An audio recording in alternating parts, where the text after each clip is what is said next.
middle class used to be fairly easy to define. An affordable home, good schools, maybe a little money saved for a family vacation. But today, almost half of all Americans live with certain anxiety because of an uncertain economy. That's why this week, WGBH News is putting a focus on rediscovering the middle class. Our Stephanie Leyden kicks off our focus series with a look at why more and more people are feeling squeezed out.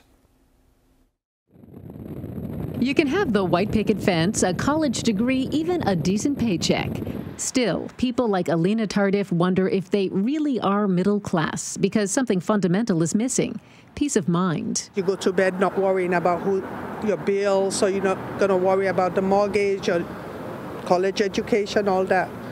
But if you have to worry about those things, I don't think you're middle class. And has it changed? Oh, for the worst, yes. We meet Tardif along one of Greater Boston's middle-class crossroads, Moody Street in Waltham. This long stretch of stores and restaurants attracts a wide cross-section of people, many of whom share a sense of falling behind. When I grew up, I was in the middle class, and, at a certain point when the economy shifted, when I was a teenager, things changed. College became too expensive. I had to leave college. I started working. It's a trend that extends onto main streets nationwide. Not long ago, more than half of Americans defined themselves as middle class.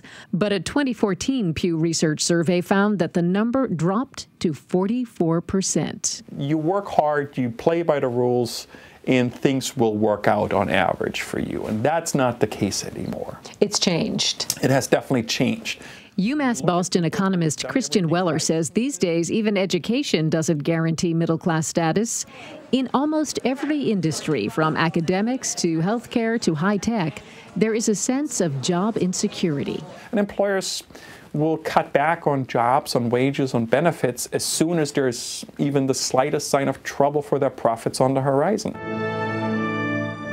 It wasn't always that way. In the wake of World War II, the U.S. became the epicenter of an industrial boom.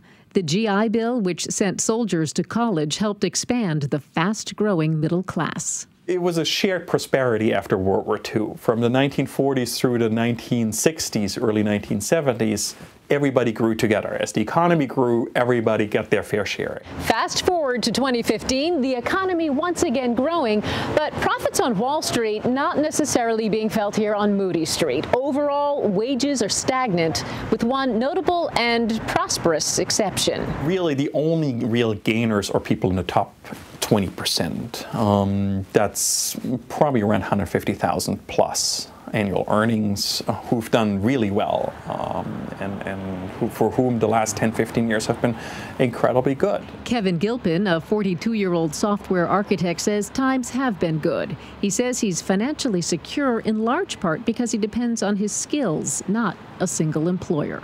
People have to be ready for switching jobs like pretty frequently. At least, we're in the tech industry, and to be at a company for 6 or 7 years is considered pretty long. But even a healthy paycheck only goes so far, especially in high-cost areas like inside Boston's 128 belt. The typical dual earner couple will have probably $85,000, $90,000 in the median, and that will create real struggles in the Massachusetts area because the costs are so high. Case in point, middle-class Waltham, where the median home price is $430,000. I think young people are going to have a very hard time buying homes. They can barely pay rent. The rents are so high. So I think that middle class is a little more elusive than, say, when I was coming up. I mean, I always assumed I'd be in the middle class, upper middle class. Children once expected to do better than their parents. On Moody Street, many hope they'll be able to do as well. And another generational change for the middle class, two-income families. Many of the people we spoke with recall growing up middle class with one parent working.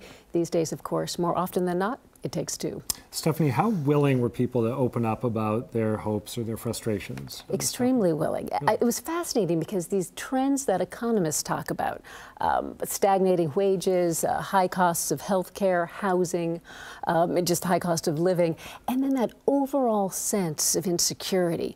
People just very readily revealed their own situations and their own feelings, and very much mirrored. some of these trends we hear. A good thing or a bad thing? Maybe a sign of how anxious people are? I think that anxiety is very present, and people are very ready to talk about it. Okay, Stephanie Leyden, thank you. You're welcome. So what is it that really defines the middle class today? For more on that, I'm joined by Jody Beggs. She's an economics lecturer at Northeastern University and writes the blog Economists Do It With Models.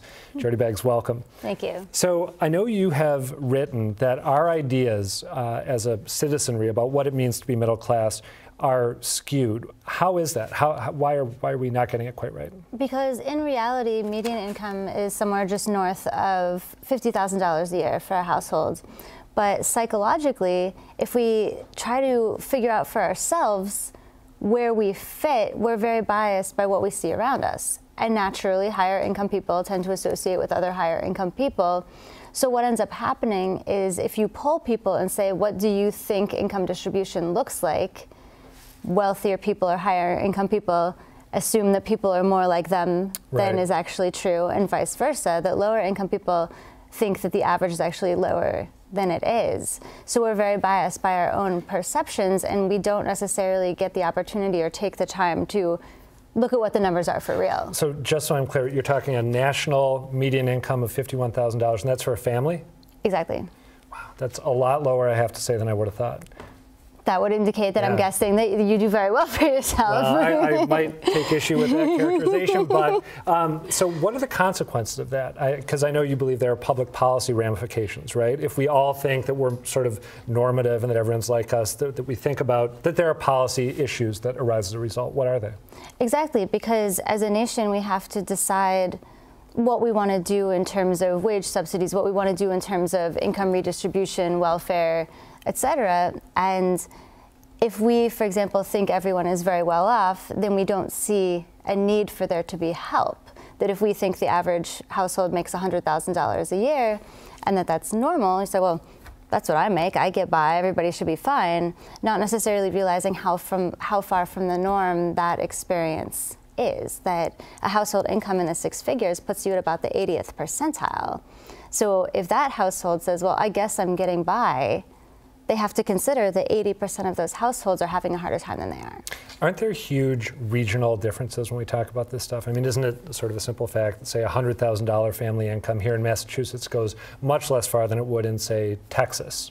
Absolutely, and that's largely driven by the differential in cost of housing, much more so than anything else. You know, you go to the grocery store, prices aren't that different from region to region, but certainly housing prices and rental prices definitely are. I honestly wish I had a nickel for every time I've watched a show like, say, House Hunters or Property Virgins and seen the couple in Texas, you know, lamenting the fact that their $150,000 house they're looking at only has 5 bedrooms. Right, yeah. Exactly. Drives me crazy. All right, so you remember from President Obama's first run that when there's talk of spreading income around or anything that sounds like income redistribution, people get kind of touchy very quickly. What policy steps do you think we should be taking as a nation to ameliorate some of the stuff you're talking about? I think that there definitely is a need, because one of the pressing problems is that at a macroeconomic level, if you're a producer, if you're trying to sell stuff, you want your consumers to have money. And for especially those companies that are trying to create mass market products, if people can't afford, if there's not a large enough group that has the disposable income to buy those products, that's going to start affecting the sellers, even though they themselves are not of that income group to be worried. Over time, those worries are going to spread to everyone. Okay, so that's an argument for structural changes. What are, say, 1 or 2 examples of things we could do at the federal level that might ameliorate that problem? At the federal level, one of the major challenges is how do we enact some sort of redistribution that people see as fair, that also doesn't destroy the incentives to work, to invest in education, things like that. So personally, I like to see things that encourage people to go along with technological change, with structural change, to retrain themselves, to find out where the lucrative employment opportunities are and prepare themselves for that, rather than trying to keep the world back the way it is and keep the status quo. Okay, so maybe some government subsidized job retraining. And how about one more policy prescription to go out on? I think that there is something to be said for just progressive taxation. You know, we talk a lot about the top income brackets paying, 35% versus 33%, and people are arguing whether, those levels are too high. But we want to consider, historically speaking, those are very, very low compared to where they were even in the 1960s. The top income tax brackets were paid, those top earners, or that last dollar of income, paying a tax rate of 80 to 90%. That's an incredible difference. So we actually have a lot of wiggle room there. The world won't magically explode if we start moving things around a little bit. All right, Jody Beggs, thank you. Appreciate it. Thank you very much.